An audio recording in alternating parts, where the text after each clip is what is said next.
Hello, Attorney Vic Rodriguez. Thank you for inviting us into your home. You are a successful lawyer for more than 20 years. You defended Marcos in the electoral protest in 2016 and helped him win the presidency in 2022. You served him as executive secretary for 79 days. All of these are written in the book titled Kingmaker. Now, my first question is, why did you publish the book? Let me welcome you first to my home. Thank you for spending your afternoon with me. For the book, yes, the Kingmaker, the hard copy, I have decided to write this book even before when I was still in Malacanang. Alam naman ninyo na all the time that I was serving as the executive secretary way back in 2022, napakaraming maling paratang, mga bintang na ang layunin ay sirain ang aking pagkatao, integridad at pangalan at ganon din upang hiyain ang aking pamilya ang naglabasan at ibinuhos sa akin noong mga ayaw doon sa ating tinatahak na good governance nung tayo ay nasa gobyerno pa.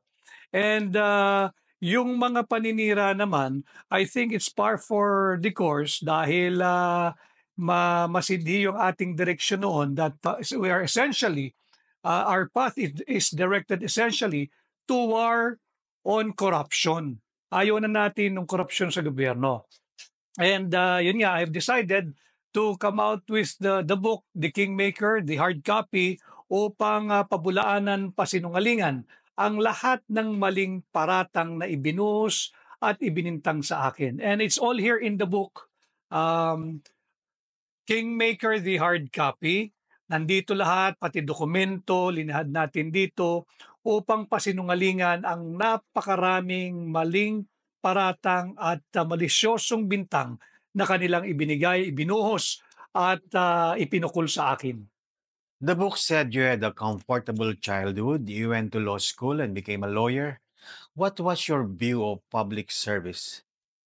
Public service is a noble duty for anyone should he or she be blessed to be given the opportunity. Dahil sa tingin ko yan na ang pinakamataas na calling, maglingkod ka sa iyong kababayan, maglingkod ka sa iyong kapwa Pilipino, maglingkod ka sa iyong bansa at hindi dapat salaulain at hindi dapat tingnan na opportunity para maging mayabang ka, para maging siga ka, magkamal ng kapangyarihan, magkamal ng yaman, at kung ano-ano pang mga financial or material na bagay sa hindi tamang pamamaraan. Would you say you're too much of an idealist? What prepared you for public service and what prepared you to have high to seek for high standards in government? Oh, mahal ko ang Pilipinas, mahal ko ang Pilipino, mahal ko yung mga anak ko. At during the time na kami nangangampanya, at during the time, nasa libro lahat yun, nandito sa Kingmaker, the hard copy. During the time na kami nangangampanya hanggang sa kami nanalo na, isa lang naman ang aking panantayan, to do good for the next 6 years, 2022 to 2028, believing that pag kami nagtrabaho ng tapat, that is the best legacy I can leave my children. Not money, not wealth, but good name for them. Not for me. I'm done. Nag-iis na ako. You were out of public eye for a long, long time, and now the book is out and it is a bestseller. Why do you think the people are buying the book and supposedly believing in you? With all humility, I had a feeling that the book will be very well accepted by the public. Pero ako talaga nagulantang ako nung degree ng warmth ng kanilang reception. Talagang nakakataba ng puso, and if it's only for the way it was received, I would say na hindi tumalab ang mga paninirang ibinato sa akin. Often, what part of the books makes you think that the people will remember most after reading? Bias kasi ako, sasabihin ko lahat dahil maganda talaga yung libro. Maganda yung libro, maganda yung pagkasulat at ito ay factual, supported by documents, supported by photos. So I think I'm not the right person to be asked kung ano yung parte ng libro or chapter ng libro or istorya sa libro na pinakamatatandaan at tumagos sa puso ng mamamayang Pilipino. Although I'm not oblivious to the many comments that I've been receiving na itong parting ito ang nakatatak sa amin, itong parting ito ang ah, touch our hearts, etc., etc. But I think I'm not the right person to reply to your question. If you didn't leave the government, what good governance style and Hindi ubra smuggling. reforms, hindi ubra Hindi smuggling, ubra smuggling. Hindi ubra smuggling. Hindi rice, uubra yung mga ganyang korupsyon. rice, oil, sugar, Well, there are everything. some yung oil wala tayong magagawa ron. Yung bigas, kailangan mo lang talagang tanganan yung Department of Agriculture. Para may mga commodities tayo na hindi naman totally dependent sa nangyayari sa lokal eh. Meron ka ring you have to factor what's happening outside. Yung global demand and the global condition prevailing at the moment. Pero yung nasa kontrol mo, kagaya ng korupsyon, kayang-kayang bastunin yun eh. Sabi ko nga, 1 taon lang, let's just set the tone. Titining yung korupsyon na yan, bababa yan. So after that Marcos stint, you're now wiser and better. What would you bring in case you join a government service again? War on corruption. War on corruption. Ang Pilipinas, sinungaling ang mga tao o lalo pa yung mga politiko nagsasabing mahirap ang Pilipinas. Hindi. Mahirap ang Pilipino dahil napakaraming corrupt. That's why we have to band together and launch this war on corruption. When you say corruption in high places, Lahat, sa including lahat, executive, legislative, grabe ang korupsyon. Grabe ang korupsyon. If we can only temper their greed for money and put back the money in circulation back into government, probably we will feel that we are moving and progressing ahead. what lessons did you learn from all this? From the Never lose yourself. Kahit sino pang kasama mo, and huwag then mong ibebenta karakter mo. Eh di okay. ba nabali ka na ikaw yung parang standout ka ron dahil lahat sila ginagawa yun, ikaw lang ang hindi. Outcast ka, outlier ka, okay lang. And, Pero wag mong isasangla yung karakter mo, wag. and then you publish the book and it's now bestseller. And so people think, I suppose, because it's a bestseller, people bought the book, read the book, and appreciated you better than they used to before. Do you think that the book is a bestseller, sending you any message? Well, the book is a bestseller. Thank you to all those who supported me and the book. Maraming salamat. Is it telling me something? Probably. That's why I always ask for wisdom, for the gift of discernment. Bihira kasi yung discernment, mabigat yun eh. Diba? It's always a choice. Sabi nga kahapon, may naringgan ako ng isang araw. Ang discernment, when you talk about discernment and wisdom, it's not a choice between good and evil. It's a choice between good and good. Kaya napakahirap. Napakahirap. So I always ask for discernment. What can we expect from you in the next few weeks? Will there be a part 2, a Tagalog version, a comics version, or we will see you again in the public eye? Well, as for the book, nais kong ilimbag ito sa Filipino para maunawaan ng higit na maraming mamamayan. Dahil ito nga, sabi nga nung doon sa libro, may halaga ito kundi man sa batas, sa kasaysayan. At maganda rin itong maging sa Tagalog para makuhaan ng inspirasyon ng maraming makakabasa doon sa ano yung linalaman ng storya ng Kingmaker the Hard Copy. What do people expect from me? Will they see me in public? I'm always with the book out, with my position before, public na talaga eh. Public na talaga, although I'm back in my private practice. But will I seek for an elective post? Probably. We'll see.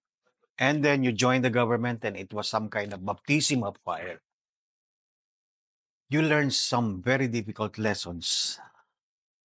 Wala akong regrets because all the time that I was there, I was doing it not for myself, not for my family, for the Is country, for the people. will the difficult lessons stop you from running?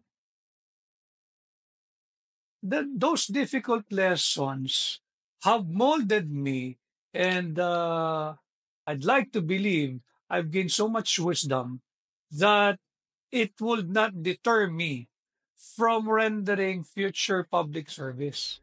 As to what or in what capacity, I do not know. To move against the probable amendment to the charter is a good move to run for a good reason to run for senator. When I came out opposing any attempt to tinker with our Constitution, walang politika doon. Walang politika ron. Nakikita ko lang yung direksyon nilang tinatahak ay hindi para sa Pilipino. At wala kasing opposition na. So somebody must stand up and oppose lahat ng mali nilang ginagawa. It's a risky thing. It's a risky proposition. Kaya lang, bansa mo na yung nakataya. Yung bansang yun, doon din nakatira yung mga anak ko. Doon din yung asawa ko, doon din ang pamilya ko. Kung wala mag-o-oppose, di damay-damay tayo. But things being the way they are in Philippine politics, you are running against City Hall. You are running against It's Malacanang. high time. It's high time that Filipino people push back itong mga nasa kapangyarihan. Kundi habang buhay na lang tayo maghihirap.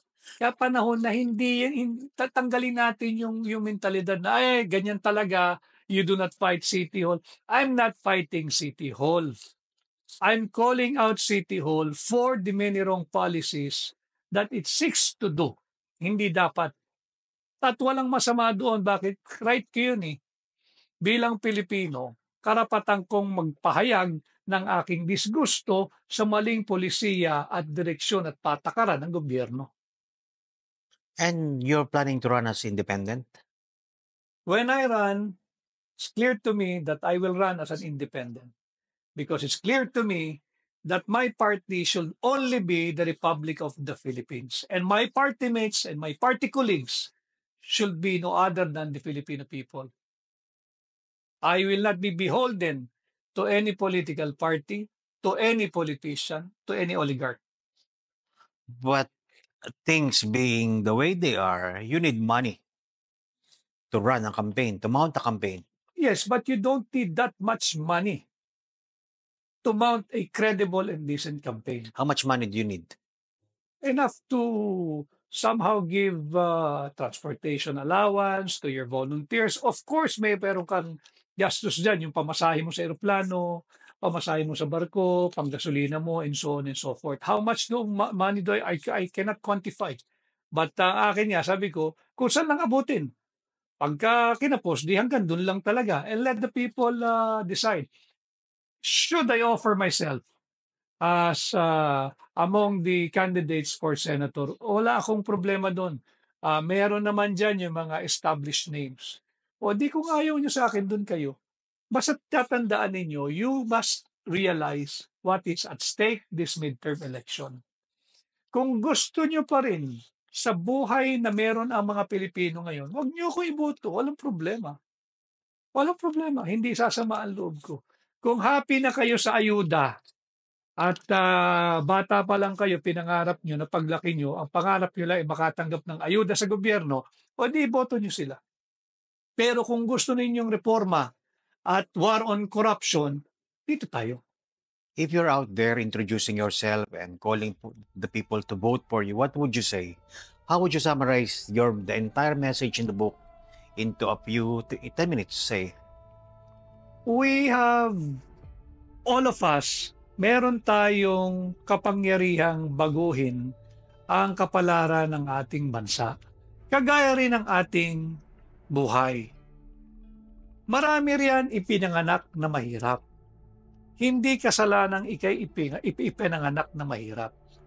Pero puwede kang magmuni-muni kung tumanda ka na at mamamatay ka na lang mahirap pa rin. Baka meron kang hindi ginawa. Gano'n din dito sa pagsisilbi sa bansa. Hindi pupuwedeng habang buhay mahirap ang Pilipino, dahil mayaman ang Pilipinas. Hindi pupuwedeng lahat tayo ay salita lang ng salita ng mabubuti, na labanan ng korupsyon at binibigyan ka ng pagkakataon na katawanin yung, good governance, yung, war on corruption at ibinibigay sa'yo yung tiwala ng Pilipino, tatalikuran mo. Yun ang isang, bagay na napakahirap na magbulag-bulagan. The book is titled Kingmaker, and indeed you were arguably the kingmaker. And there's a Filipino saying, ikaw ang nagbayo, nagtanim at nagsaing, iba ang kumain. Summarize, the hard work and you are not reaping the fruits of your labor. How do you feel looking back? Masama ang loob ko, hindi dahil ako yung hindi kumain, kundi dahil hindi ibinigay doon sa dapat makakain ng maayos, which is yung mamamayang Pilipino, yung tinatahak kong direksyon na good governance, yung tinatahak kong direksyon na lessen or temper their greed and corruption. Masama ang loob ko ron. But not for me. Wala ako. Can you do it alone? A whisper may not be as loud as a shout, but a whisper can call your attention and can bring you back to your personal center. And that whisper can be a catalyst for change. Because in time, it will gain traction and it will become a roar. Enough for those who are in power to finally hear the real plea and cry of the people. So I'm not at all bothered that I could just be alone. Okay lang yun. Importante merong tumayo at merong magsimula. So, I cannot be oblivious to the request, to the question, to the persistent call for me to consider running. Kung ako lang, ayaw ko yan. Kaya lang, hindi ba't parang ang bigat din naman sa dibdib mo, napaka-selfish mo naman dahil hindi rin naman lahat ay nabibigyan ng pribilehiyo na matamo yung tiwala ng mga kababayan mo. It's not about power. No, It's not about money. no, It's not about pain. no. What is it? Service. Service. I just cannot turn my back on the Filipino people because I've been around. Nakakausap ko sila. Lagi ko sinasabi, hindi, meron dyan. Sigurado may lalabas na personality dyan. Maybe stronger than me, strong-willed than me, or so on and so forth. But nawala. Nariyan na tayo sa last 2 minutes of the ball game for the filing. So I cannot be oblivious to their request, to their call. And I'm considering. If the allegations against you during the Marcos years, the last 79 days in the book, were wrong, what is the worst thing that can be said of Vic Rodriguez? Nasabi na nila lahat eh. Siguro ulit-ulitin lang nila What is the best thing we can say about Vic Rodriguez? na hindi ko tinalikuran ang pakiusap ng aking mga kababayan. Which is, Na pakinggan sila, katawanin sila, at pangunahan ang pagiging oposisyon at pangunahan ang laban sa korupsyon.